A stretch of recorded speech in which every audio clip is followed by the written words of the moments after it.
My name is the one who gets bread. This is starblizzard00, and this is our first episode of the Pokemon talk show.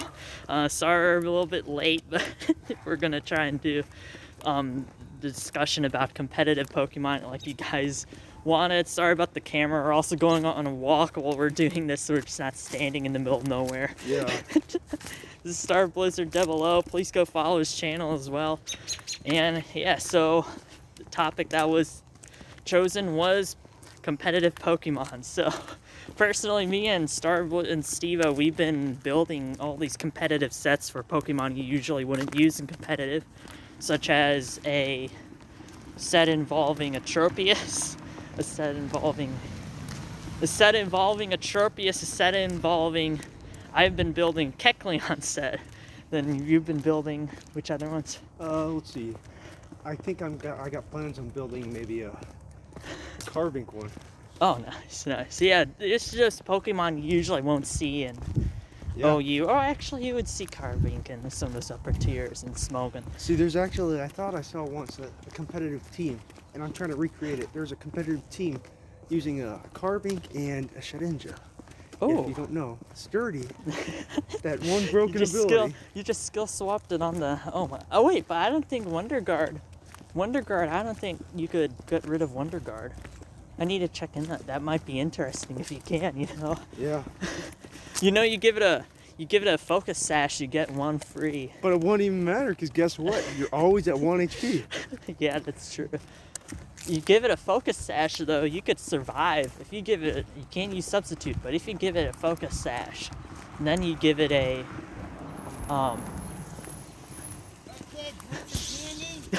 thanks. We're going to CVS for your sister. So if you give it a focus sash, then you could actually survive one of those hits from the opponent on your Shedinja and then live another thing, because it's gonna prevent you from losing that 1 HP that Shedinja famously has. If you wanted to, you could run something like maybe a focus band or something like that. Yeah, that's like when you're like, if you're really lucky. I bet there's a video out there, someone was really lucky that they kept getting the focus band activated after so many hits or turns. What you can do also is, I don't know why you want your Shedinja on, but maybe, let's say, I don't know a situation, but I guess it's like, if you need 3 turns of a Pokemon being there, because let's say if you're using self-destructive moves like Explosion or things like that, I guess what you could do is run Protect on the Shedinja the first turn. So if you need 3 turns for whatever reason, just to look cool, where you have a Pokemon on your team that's not going to attack, but there's a lot of situations you could probably do. You could teach it Shadow Sneak, and then if your other attacker did not knock out one, and then you just Shadow Sneak on your last turn, and you're still going to be... You could also, if you wanted to be extra annoying, you could run something like Phantom Force. Oh, yeah. And just get away with going back over and over. You could run... I saw a person who's talking about running a Togekiss. I was building a Togekiss. Togekiss. That's a classic. With the classic Paraflinch set, but this person was using the Follow Me version of that. Flinch and then, Kiss. That's the most. Yeah, you could combine both of them, maybe. Yeah. Sadly, it doesn't learn Body Slam unless you have a. It doesn't even matter. You don't need King's Rock. I don't think, because I don't think items affect. Yeah. The items don't really affect the. If it already has that effect, it won't affect it. It doesn't stack. It doesn't affect Serene Grace, so you could run something like whatever the item is at a 1 times 5. No. Yeah, times 1.5 attack. Yeah. And you could run that, and you could get like some really high hits on Air Slash. Mm-hmm. Yeah, on the Flying Gem or something like that. Yeah. If Togekiss had Burden, and then you use the Flying Gem, use Acrobatics, then you get rid of Flying Gem, then you have Burden. If this is an if situation, because the only way you could get that is through hacking. But Burden, that's why it's used on a Drifblim. Well, actually, Drifblim now has Unburden as one of its abilities. It's not generation? Drifblim is Gen 4, and it's not even a hidden ability. It's just one of its 2.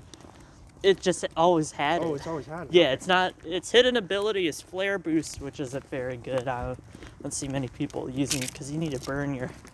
You need to give it a burn first for that boost, but Yeah. So anyways, then burden ability, what it works, you give it a flying gem, you use acrobatics. Acrobatics does massive damage if you lose your item. The flying gem will give the same boost, but afterwards you lose your item. So acrobatics will still do massive damage, and then you also have the unburdened speed boost afterwards too. Yeah. Then you could use Will-O-Wisp. I saw a person putting Will-O-Wisp, protect, knock off, and acrobatics. I need to test that set out. That's pure support, man. And that's Yeah. pure stall. It's pure stall. Oh, dude, that's got to be horrible for the opponent who's going up against that. I still haven't taught. So the Kingdra, we were talking about a Kingdra from back. Remember I was saying the Draco Meteor, the special attack drop is ignored if it's a critical hit. I still haven't taught it that, but I really want to just to get on, use it online and I'll see what's going to happen. It's broken, it is. And then we are using also, we both have an Absol set. Oh, yeah. And he got really lucky because he got to build up Absol using Sword Stance over and over and over and over. 4 times. No, 3 times. 3. No, I think I did it times 2. Sword Stance raises the attack by 2. Yeah, that was all he needed, and then he just steamrolled my team. What I never thought of using Absol. I knew it had like big coverage. Then on the sets that we were using, we just literally had dark type moves and then a fighting type move, and that's all that was needed. If you didn't know, people out there who don't know, Absol has an ability called Super Luck, which under normal circumstances you wouldn't want to run that. Unless, if you want to run something like a critical hit build. Yeah, if you need to keep building up the critical hit, give it an item that will raise that critical hit chance. Yes. And your super luck will also go up, and then critical hits ignore any stat changes. So if your attack is dropped, you're not gonna be phased by that because it doesn't matter. If I'm not mistaken, critical hits raise your attack by 1.5. 1.5 Yes. So you get first of all, you're hitting extra damage. Second of all, you're ignoring defenses on your opponent. Yes. And third of all, you're gonna knock them out pretty quick. Like what happened with me, I was running a Frostlass, a Suicide Lead Frostlass with a Destiny Bond. I didn't hit that attack on the right turn. See, So I got Frostlass taken has out. some potential. If you wanted It's to pretty run, fast. It's a good taunt setter. now, I know there's all the Schmogun rules and all that, and you can choose to play by it if you want. Yes. But there's something that you can do. Frostlass has the ability. What is it? Is it like that Snow Cloak? I don't know. Snow Cloak will raise evasion. So you could probably, I know it's illegal by Smogon's terms, but you could play around with those evasion checks with certain movesets. I don't think Frostlass can learn Minimize, but it can learn Double Team. Yes. So it could learn Double Team, which first of all raises your evasion. You need to put it under Hail. You also get 100% accurate Blizzard. And then, to add on top of that, Frostlass can also, I think Gen 5 or 4 or something like that, Frostlass can learn Mud Slap. Yep. There's a lot of things you could do with Mud Slap that sadly you can't do anymore because they don't have tutor. You can actually do it in Gen 6 because if you transfer your Pokemon. Yeah, if you transfer, you could always transfer them up. Man, if BDSP had that. There are so many movesets you didn't try out with that Mud Slap that I kind of want to try out now, but it's broken, man. Yeah, it's 100% chance to lower the accuracy. They just can't switch. So if you find, it's again with like the pursuit trapping, or you make them switch and then you use pursuit. I have personally never used that move that much, so but you could also do some parish trapping shenanigans, I guess. Gosh. You know, with a Gothitelle, you have a Pokemon set up the Parish Song. I'm trying to build You have a Gothitelle, and you set it.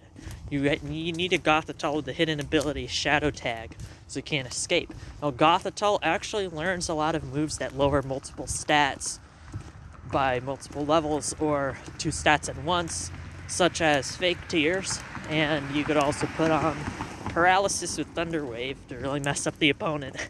My Gothitelle actually, I'm running it as an anti-heal build, and it actually has the right moves for it.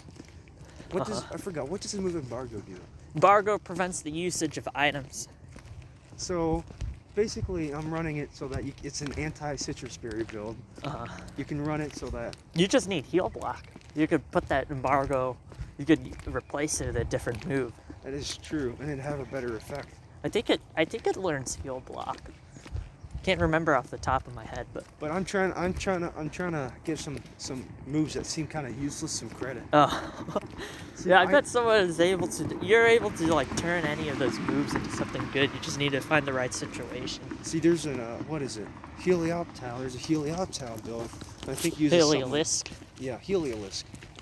It uses something like a Eerie Impulse or something like that. Yeah, And, I've actually heard about that. That changes all the normal type moves into electric type moves. So then if... Wait, is that correct? I think that's the move. yeah. Can't remember. And I think you can. I think what's the one? There's a move that Helioptile only knows. Parabolic charge. Parabolic charge. That's it. Yeah. If you use that, you can. I think there's something about it. But you heal yourself, and you can Yes. It's like... your enemies can't hit you. Yeah, it's like a wide shot Giga Drain. But if it was electric type. I forgot. I think I was watching it from one of Relisify's videos about it. But I think it's a really effective team if you run it correctly. If you get the setups. Yeah. That is if you don't have something like a Rampardos with a Lilligant. Not a Lilligant. Yeah, a Lilligant. Hi, Sammy. How are you? That's one of the viewers. Oh yeah. Hello. And again, on the Eerie Impulse, there are some weird things happening. So a few years ago, someone won one of the VGC games or was very close to winning. I think they were in the semifinals. They won with a Pachirisu on their team. Now, there's some crazy shenanigans going off with that one. Pachirisu is really underrated if you didn't know. Yeah. A lot of status. So they had it paired with a Gyarados. And so what you would do is the Pachirisu had Eerie Impulse on it. And so that will change again all the normal type moves to electric. And then this Pachirisu in particular had Volt Absorb. So it's going to use any of those electric type moves and raise its own stats. And then basically you let the Gyarados fire. If anything's going to fire a Hyper Beam at the Gyarados or try to hit an electric type move, then you could just absorb it using the Pachirisu and you get boosted. You get potential there. Then I think also Pachirisu learns Follow Me. I think that's what they're using it as for.